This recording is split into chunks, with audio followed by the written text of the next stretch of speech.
श्री कृष्ण गोविंद हरे मुरारी, हे नाथ नारायण वासुदेवा।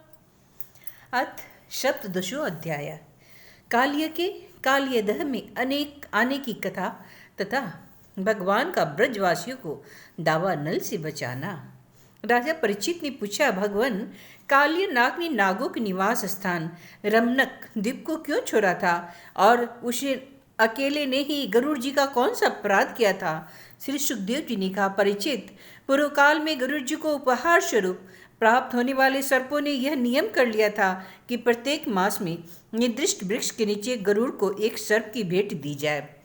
इस नियम के अनुसार प्रत्येक अमावस्या को सारे सर्प अपनी रक्षा के लिए महात्मा गरुड़ जी को अपना अपना भाग देते रहते थे। उन सर्पों में कद्रु का पुत्र काल्यनाग अपने विष और बल के घमंड से मतवाला हो रहा था। उसने गरुड़ का तिरस्कार करके स्वयं तो बलि देना दूर रहा, दूसरे सांपों जो गरुड़ जी को बलि देते थे उन्हें भी खा लेता था। परीक्षित, यह सुनकर भगवान के प्यारे पार्षद शक्तिशाली गरुड़ को बड़ा क्रोध आया, इसलिए उन्होंने काल्यनाग को मार डालने के विचार से बड़े वेग से उस पर आक्रमण किया।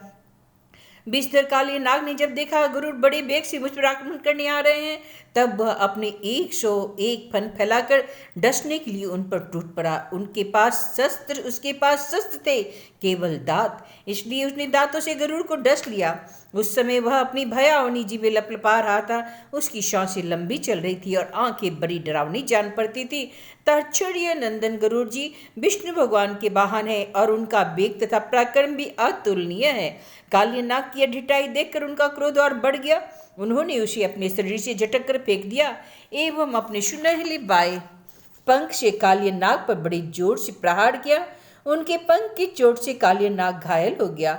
वह घबरा कर वहां से भागा और यमुना जी के इस कुंड में चला आया। यमुना जी का यह कुंड गरुड़ के लिए अगम्य था, साथ ही यह इतना गहरा था कि उसमें दूसरे लोग भी नहीं जा सकते थे।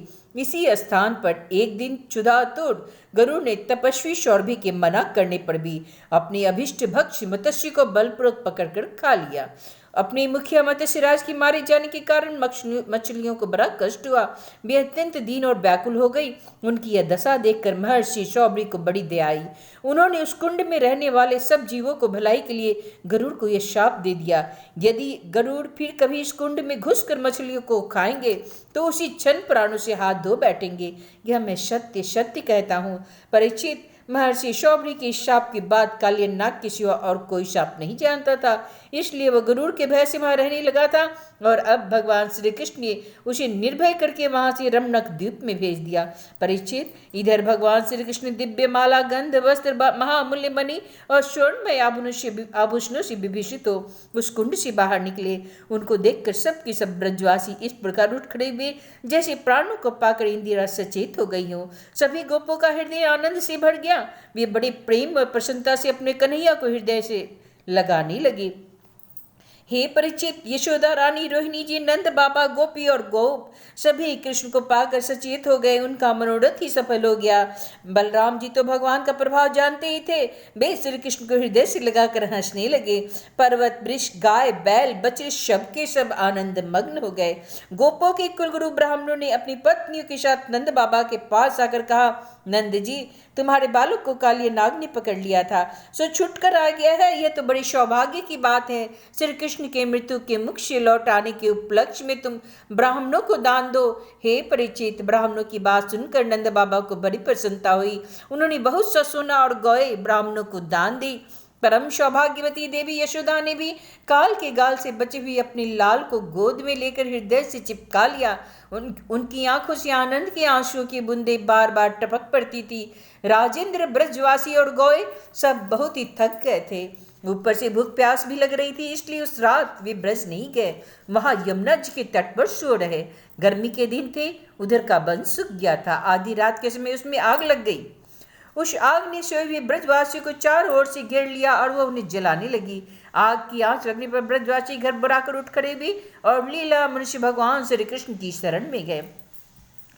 उन्होंने कहा, प्यारे कृष्ण, श्याम सुंदर, महाभाग्यवान बलराम, तुम दोनों का बल विक्रम अनंत है। देखो देखो, यह भयंकर आग तुम्हारे सगे संबंधी हम स्वजनों को जलाना चाहती है।